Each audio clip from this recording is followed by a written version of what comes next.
Welcome to Walking Through the Word. For today, we're still in John chapter 6, and we're taking a look at one of the 7 miracles that Jesus does.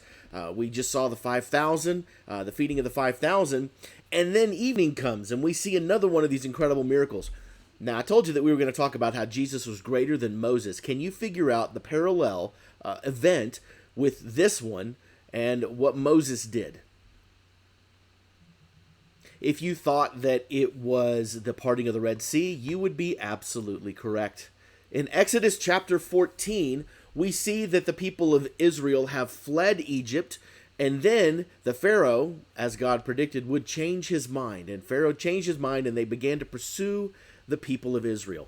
They came up to the Red Sea. Now, we don't know exactly where they were in the Red Sea, but honestly, it doesn't matter, because what God does is incredibly miraculous. It says that as the people of Egypt were pursuing, that God sent his angel around behind them, and they confused the army.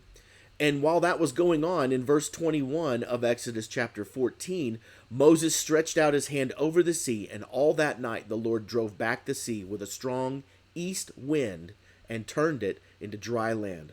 The waters were divided, and the Israelites went through the sea on dry ground with a wall of water on their right and on their left. Now, if we go back here to John chapter 6, we see that evening comes and the disciples went down to the lake. Remember, they were on the far side of the Sea of Galilee, and they got on a boat to set off towards the lake, across the lake, to head back to Capernaum, back to home base. And by now it was dark, but Jesus hadn't joined them. Jesus must have said, hey, go on ahead, I'll catch up. The disciples were probably thinking, I'm not really sure how he's going to catch up, but okay. They were probably actually just waiting for Jesus. They had kind of pulled off a little bit, were waiting, but then a strong wind was blowing and the waters grew rough. And when they had rowed about 3 or 4 miles, they saw Jesus approaching the boat, walking on the water, and they were frightened. And he said to them, it is I. Don't be afraid. And they were willing to take him into the boat, and immediately the boat reached the shore where they were heading. This is a crazy story on so many levels. First of all, we have the strong wind parallel that we see going on.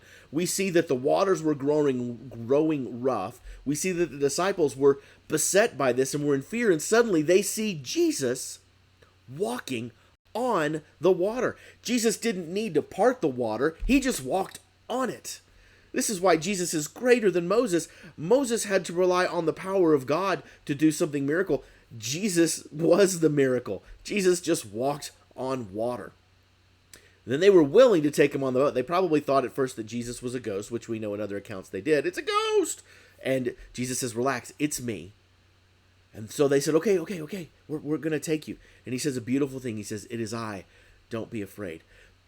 We see fear not happen a lot in the Old Testament. Whenever God would do something miraculous or have one of his messengers approach and appear, they would often say, do not be afraid. Have no fear. I come. As we know, as the angel appeared to Joseph, I come to Mary and Joseph. I come with glad tidings and great news.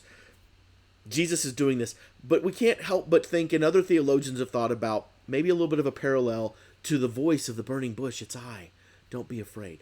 Now, we know that the voice of the burning bush was God the Father based on what he said, but you can't help but be reminded of the fact that God always does things unexpected, and it can drive fear into us. It can drive uncertainty. It can drive doubt into us. God, are you sure? What's going on here? And God just simply says, hey, it's me. Don't be afraid. I've got this. But another miracle occurs on this. As soon as Jesus got into the boat, immediately the boat reached the shore where they were heading. It wasn't just that Jesus walked on water. It's that Jesus immediately transported them to their destination.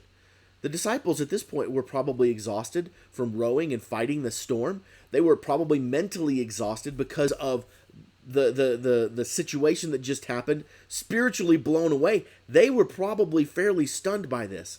And so Jesus took them the rest of the way. This is God's provision. We see God feeding people, meeting their needs. We see God meeting the needs of the disciples here and doing what he does. And simply reminding us, I've got this. It's me. Don't be afraid. You might be having some kind of struggle. You might be having something where you're having difficulty trusting God's provision. Well, don't. Don't be afraid about it. God is doing exactly what God is intending to do. God is doing what he wants to do. Your job is very simply to give him the glory that he richly deserves, because he is God. We don't need to be afraid. We just need to worship.